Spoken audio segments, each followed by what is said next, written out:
Growing up, Sawyer Clark did not understand the allure of pistachios.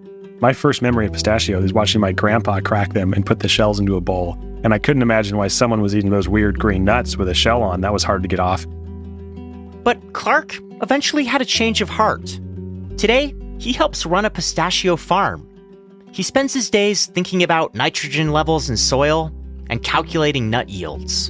In the fall, come, late August, but usually more September, you keep an eye on the crop, and when the nuts start splitting and the holes start peeling back, you shake the trees, catch the nuts, bring them to a processor, and get them to consumers. There's a reason for his change of heart.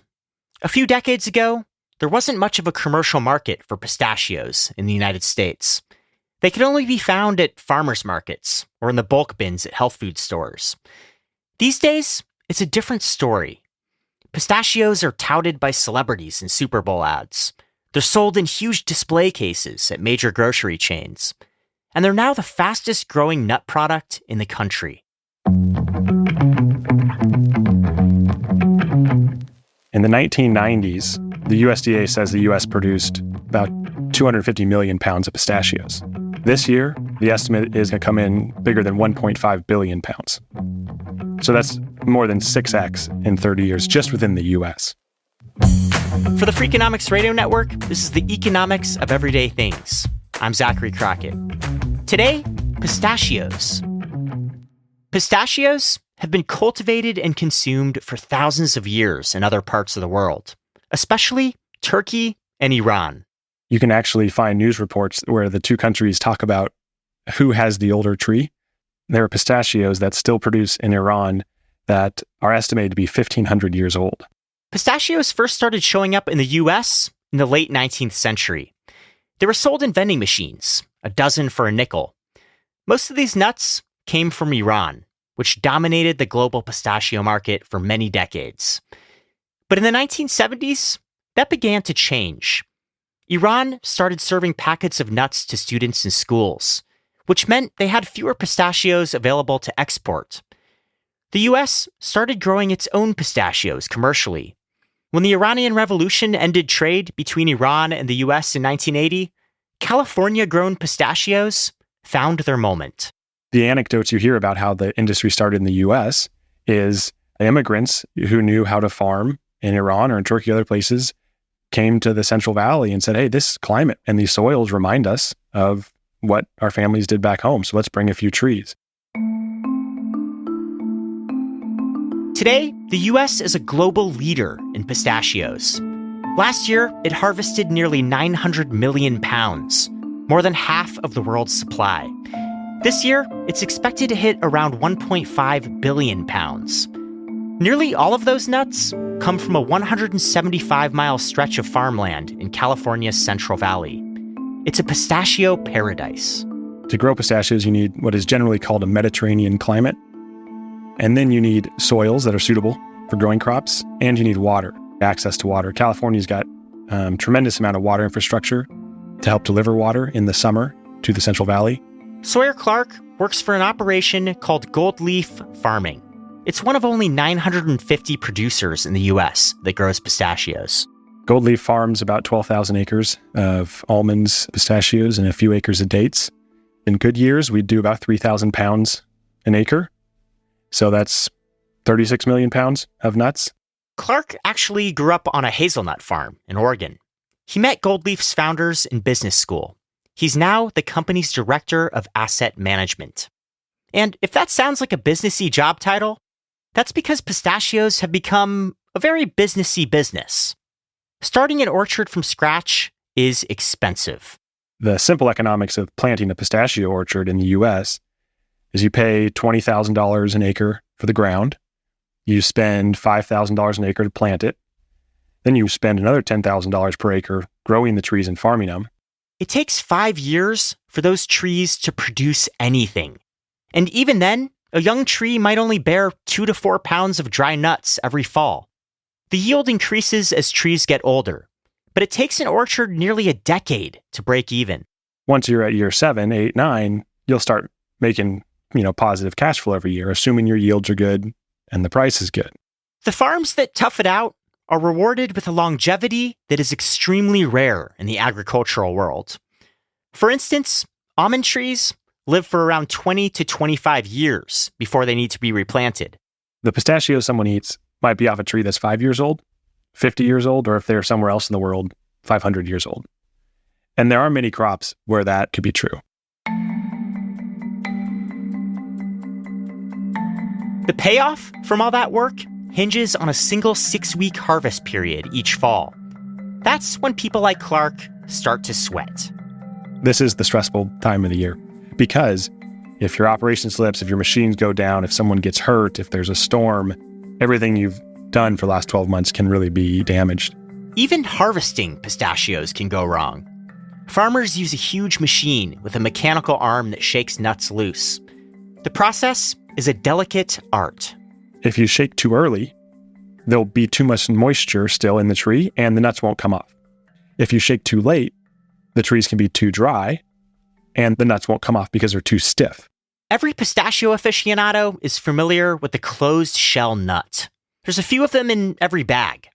But people like Clark do everything they can to make sure most of the nuts they harvest have open shells. We get an in-shell percentage, we get a splits percentage, we get all this data. And one of the things is what percentage of your nuts were open. What farmers like to see is a nut that is slightly open. In a typical harvest, most of them qualify. Only 18% of the shells are sealed shut and 5% are cracked apart. This is a pretty impressive accomplishment because what a farmer shakes off a tree isn't what you actually see when you eat a pistachio. When we harvest and you see a pistachio on the tree, there's another layer called the hull. It smells kind of pine-y or citrusy, and you have to remove that hull to get to the shell that you see when you crack pistachios. That hull has lots of moisture in it. So from the moment we shake a tree and start harvesting, we have to have those nuts to the processor within 24 hours. Processors are the guys who buy up all the nuts, clean them, and prepare them for the market. And for growers like Clark, it's where the entire year's revenue is made. Processors pay growers by the pound, including the shell, which makes up more than 50% of a pistachio's weight. Last year, gold leaf farming made an average of around $2.25 per pound. That was a lot better than almond farmers made out. There's a lot of people who have been disappointed by the almond price for the last couple of years. Price to the grower has been at a 30-year low for the last 2 or 3 years. So a lot of almond growers are switching to pistachios. That influx of new farmers will mean a lot more pistachios in the coming years. So the companies that package and sell all these pistachios to consumers are investing a lot of money into growing the market. So we see the supply is coming, and that's why the processors are saying, we've got to do some big marketing because we see a lot of nuts. That's coming up. If you buy a bag of pistachios at the store, it's very likely to be a product of the Wonderful Company, owned by Stuart and Linda Resnick. The couple started farming pistachios in California's Central Valley in 1989. Today, they oversee a $5 billion empire that produces Halo mandarins, Fiji water, and the pomegranate drink Palm. But pistachios are still the company's crown jewel. We're the number one brand by far in pistachios. We have 75% share of the retail market. That's Diana Salsa. She's the vice president of marketing for Wonderful Pistachios. We reached over $1 billion in retail sales in 2020. Wonderful is vertically integrated, meaning it controls every part of the pistachio supply chain. It owns its own farms, its own trucks, and its own processing and packaging plants. In addition to producing its own pistachios, the company buys nuts from smaller operators, like gold leaf farming. Sawyer Clark says that Wonderful is his most prominent buyer. Wonderful is the 800-pound gorilla in the pistachio world. They're a big grower. They're by far the biggest processor and biggest marketer. They're the name that especially the American consumer associates with pistachios. Each year, Wonderful processes 450 million pounds of pistachios. They package them into consumer goods that are sold under their brand name all over the world. Around 70% of pistachios are exported to markets like India and China. Americans also eat a lot more pistachios than they used to. It wasn't really until we made pistachios cool that we really were able to change the game for packaged pistachios. In the late 2000s, Wonderful realized that pistachio production was on the rise. That gave them an opportunity if they could boost demand too. So the company began to inject millions of dollars into advertising. Before then, pistachios weren't really sold in a package. They were sold in bulk or produce, and people didn't eat them as often. There was a lot of intent and strategy in advertising pistachios over a decade ago, starting with Get Crackin', which was our first big campaign. Wonderful's Get Crackin' campaign was everywhere.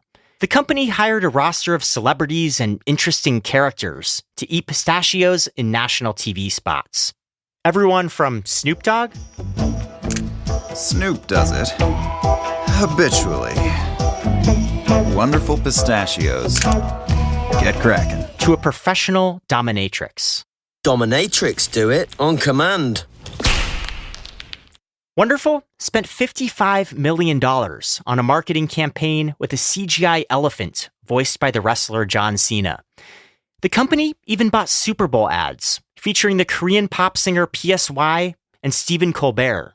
We have the trees in the ground. We know the crop is growing, and it's my job to create that demand. And an ad that reaches millions of households on one game and one event was a great investment in awareness.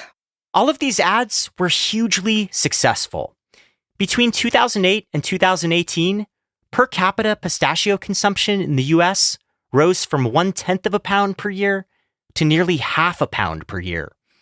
And Salsa says Wonderful is just getting started. Last year, we did a Get Crackin' eating contest with Joey Chestnut, who's a famous eater from Major League Eating who wins the hot dog contest every year. And we had some fun with his name, of course. The company is aggressively going after younger generations, buying ads in esports content and partnering with TikTok influencers. But there's a cloud that hangs over the growth of the pistachio industry. Nuts require a lot of water. It takes roughly a gallon to produce a single pistachio. An acre of them calls for around 900,000 gallons a year. All food and fiber and forage takes water. We think of what is the water use per protein we're making, or what's the water use per calorie we're making? So in that context, pistachios are more efficient at making protein than, a cow would be. Even so, that kind of water use is controversial, especially in the drought-stricken valleys of California. This is a little bit contrarian, but there are places in California that have historically grown all sorts of things, including nuts, that we probably shouldn't anymore. Most of California's water is collected from snow and rainfall, but the state has been plagued by droughts, and water has gotten harder and harder to come by. Farmers have increasingly had to rely on privately owned underground basins. And the Resnicks, the owners of Wonderful, have a controlling stake in one of the state's largest aquifers, giving them unparalleled access to water. The company uses 150 billion gallons of water every year, more than twice as much water as the entire city of San Francisco uses. We are very responsible in our water usage, and we use precision irrigation. We focus on recyclability. We are working to develop root stock that essentially produces more nuts within the same water usage of trees. These water issues will likely intensify in the coming years. But the pistachio business isn't showing any signs of slowing down. American Pistachio Growers, the industry's largest trade group, projects that the supply of nuts will nearly double in the next decade. For his part, Sawyer Clark is banking on his grandpa's favorite nut. There are a lot of young trees that are going to come into production over the next 5 or 10 years. We've got to move that crop. We've got to find new markets. We think we can do it, but the supply is coming, so we've got to prove the demand.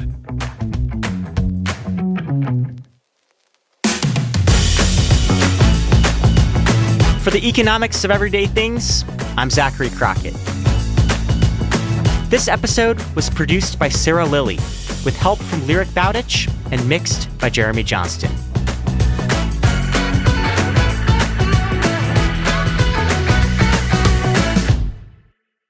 Is there any mystery that's still in it? Yeah, like a first in 30-year hurricane coming to Southern California. Yeah. Oh, God. The Freakonomics Radio Network, the hidden side of everything. Stitcher.